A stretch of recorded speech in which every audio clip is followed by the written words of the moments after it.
Ada kena duduk di mana?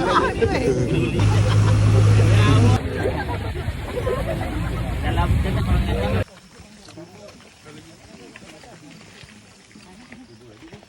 Dia dah jumpa dah si bongkok.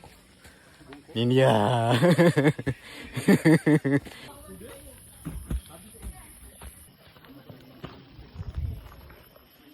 Lari sini.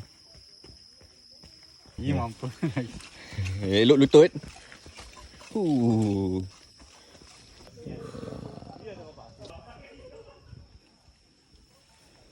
Masih dia sikit je. Masih baru lagi ni. Bawa keluar kedai. Sini pijak.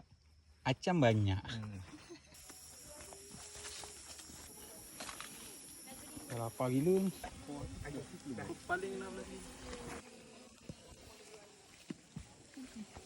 Tadi hijau dia lagi hijau menawan kan? Hijau lagi pekat. Dia macam ni dah second hand lah. Ni gambar dua. Okey ke? Okey. Ha? Track okey. Sedap tak sedap? Sedap jatuh.